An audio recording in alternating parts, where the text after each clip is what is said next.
आज प्रश्नकाल के दौरान सरकार प्रश्नों के जवाब दे पाने में नाकामयाब रही और पहला ही प्रश्न उन्हीं के साथी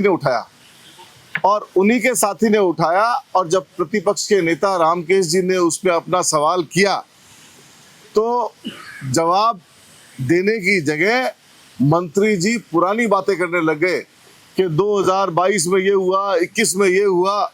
वो अभी भी ये बात एक्सेप्ट करने को उनको अंदाजा नहीं है कि ये सरकार, उनकी सरकार बने हुए 2 साल से ज्यादा का समय हो गया है और 2 साल के अंदर मुकदमे कम दर्ज करके, मेरा दावा है, मैं आप सबको बताना चाहता हूं, मेरा दावा है, आप कोई भी जाके किसी भी थाने में एफआईआर दोगे, एफआईआर नहीं हो रही है, मुकदमे दर्ज नहीं हो रहे हैं।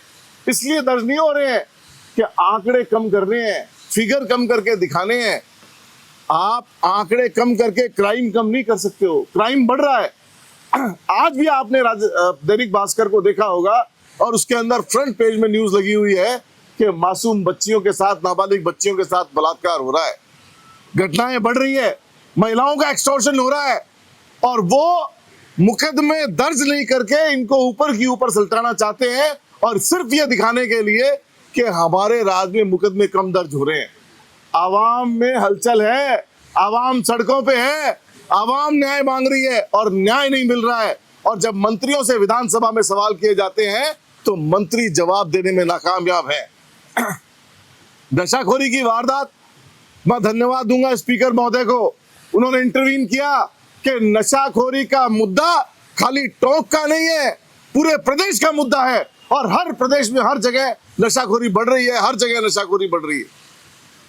माननीय नेता प्रतिपक्ष रामकेश जी ने ये कहा कि आज के दिन जयपुर के अंदर बहुत बुरा हाल है, जयपुर का संज्ञान भी लो।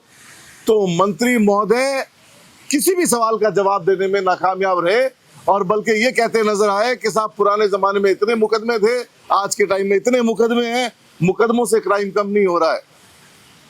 जब सड़कों की बात करी, सड़कों के हमारे जो विधायक है चेतन पटेल कोलाना, उन्होंने सवाल उठाया कि मुख्यमंत्री ने आश्वासन दिया था कि हर विधायक को अपने इलाके में बजट घोषणा की 10-10 करोड़ की सड़कें मिलेगी। वो सड़कें नहीं मिल रही है, सड़कें नहीं बना रही है सरकार, विधायक से अनुशंसा नहीं ले रही है।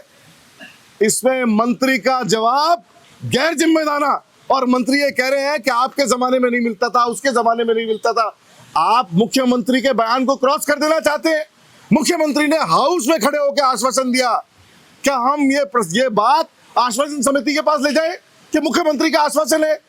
मुख्यमंत्री के बजट घोषणा के आश्वासन को हमारे सवाल पे मुख्यमंत्री जी ने कहा कि मैं सबको आश्वस्त करता हूं, सभी माननीय सदस्यों को, कि सभी को उनके हिस्से की सड़कें मिलेगी और वो जब कांग्रेस का विधायक सड़क लेके जाता है तो उसको मना कर दिया जाता है। और मंत्री जी ये जवाब देने की बजाय कि हम दिखवाएंगे कहां त्रुटियां, हम उसको पूरा करेंगे, हम इस सदन को विश्वास दिलाने की बजाय वो उल्टी सीधी बातें नजर आई।